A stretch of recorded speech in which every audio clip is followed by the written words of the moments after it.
Halo semuanya, perkenalkan nama saya adalah Jason Andrew Syaitonga dengan NIM 2481037.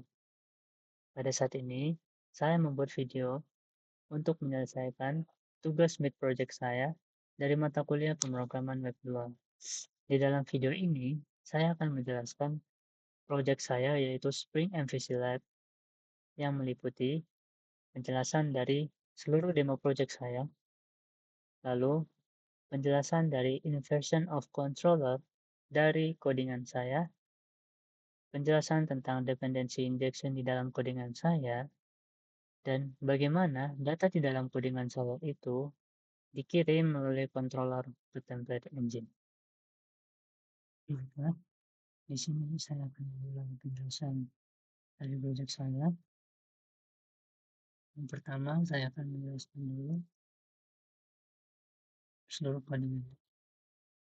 Dan di codingan ini ada package controller, package modal, dan package service. Jika dianalogikan di sebuah restoran, model ini adalah sebuah wadah atau piring. Jadi, di model ini, ia hanya fungsi untuk mengantar data saja. Apakah data itu memiliki nama, ID, atau lain sebagainya. Lalu ada service. Di service ini adalah tempat logik file. Dan di sebuah restoran, service ini adalah seorang koki. Dia akan mengolah data itu, menguruskan data itu, apakah data itu dari yang termahal sampai yang termurah. Jadi logika itu ada di service. Lalu controller ini adalah seorang pelayan jika dianalogi sebuah restoran. Controller ini akan meminta pesan dari usernya. Sebagai contoh, ketika user ingin sales products, controller ini akan menerima pesan itu, lalu datanya ke service. Di service ini logikannya diolah. Service ini akan mengembalikan data itu lagi ke controller. Lalu controller ini akan menaruh data itu ke modalnya, ke piringnya. Lalu controller itu yang akan mengantar data yang ada di piring itu atau di model itu ke usernya atau ke template timer. Lalu di project saya ini juga ada class .html. Saya menggunakan .html ini untuk tampilannya. Jadi data-data yang sudah diproses oleh class Java tadi ditampilkan ke browser menggunakan bahasa HTML. Dan untuk bahasa HTML ini sebelumnya saya digunakan menggunakan bahasa CSS, namun sudah diganti menggunakan elemen css.com. Lalu saya ingin mencoba untuk menjalankan project ini. Di sini project ini sudah jalan. Sekarang kita perlu tinggal masuk makro. Nanti makro 1080 slash. Ini adalah tampilan dari project saya. Sini ada bagian upload dan ada bagian footer. Untuk bagian upload ini langsung terhubung kolom home, produk, kolom about, dan kolom statistik. Jadi untuk navbar dan footernya ini dia selalu konsisten baik di halaman home, produk, about, dan statistik. Ini adalah tampilan dari halaman home-nya. Di halaman home ini dia langsung terhubung dengan halaman semua produk dalam kategori elektronik, buku, dan makanan. Kita bisa langsung masuk ke halaman produknya. Jadi di halaman produk ini di sini dituliskan seluruh daftar produk.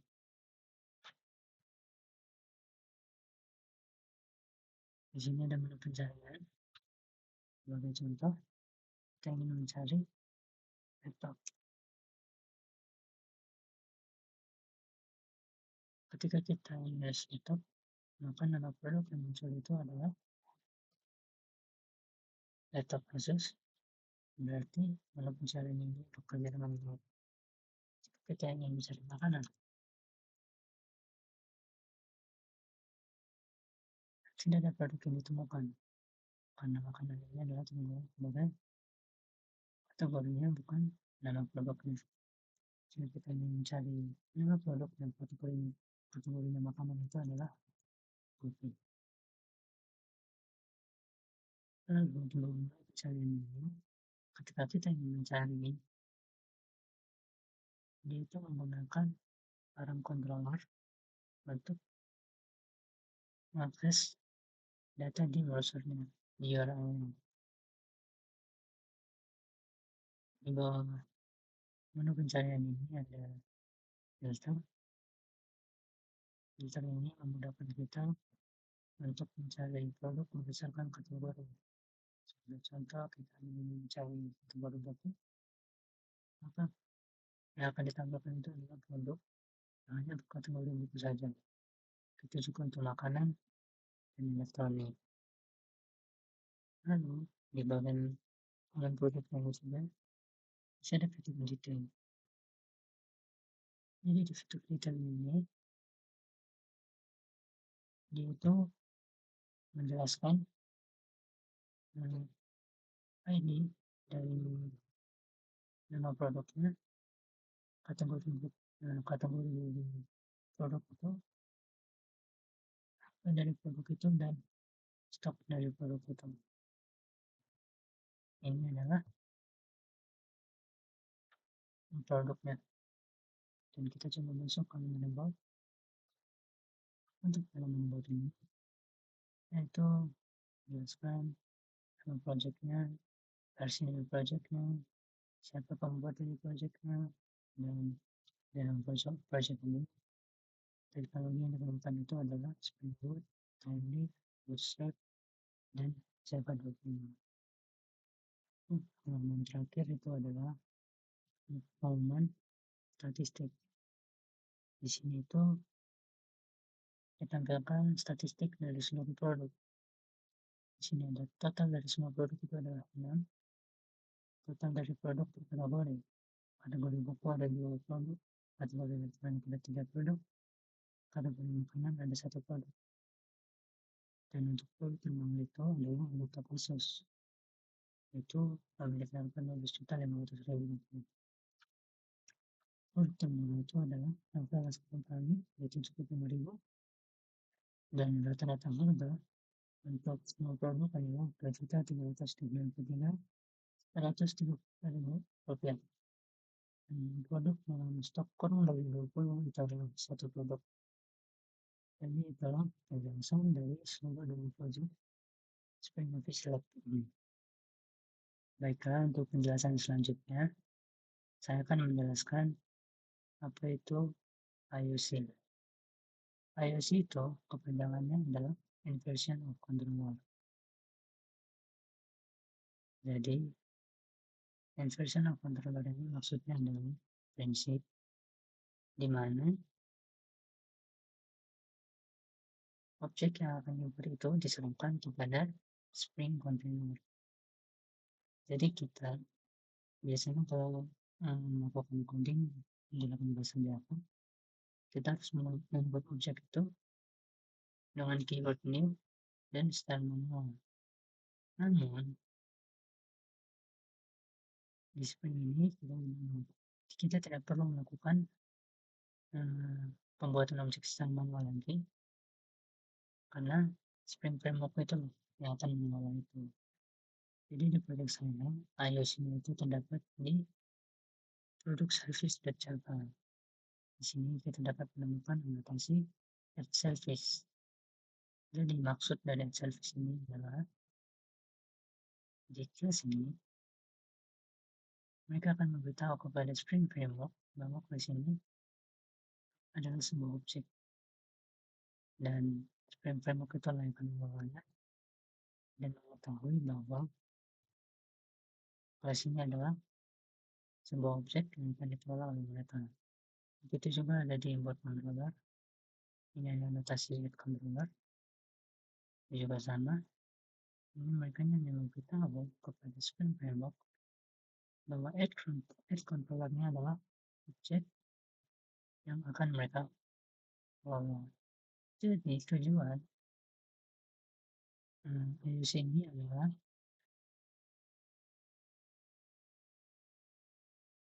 mempermudah seorang programmer dalam membuat sebuah objek.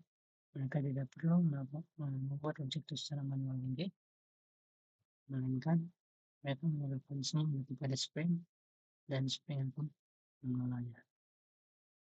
Baiklah, untuk pembahasan selanjutnya yaitu tentang dependensi independen.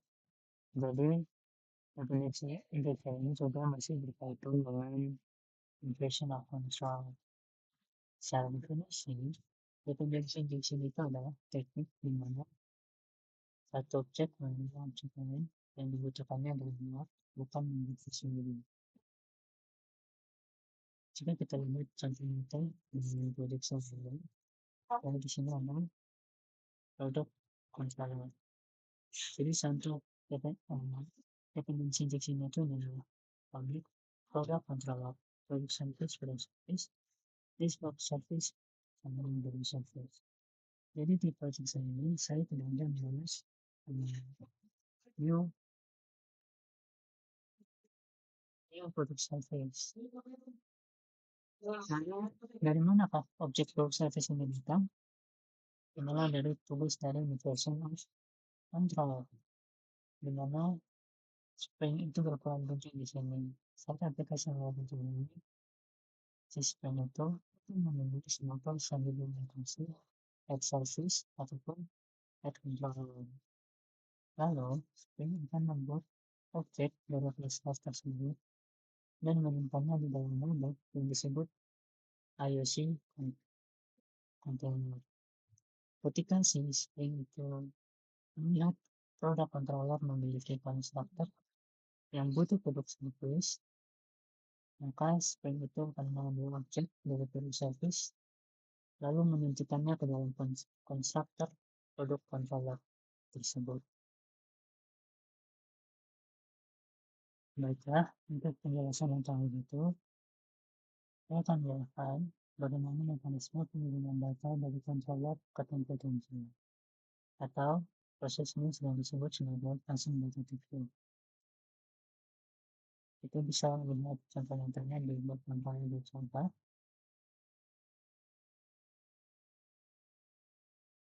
Ini ada parameter model-model. Jadi,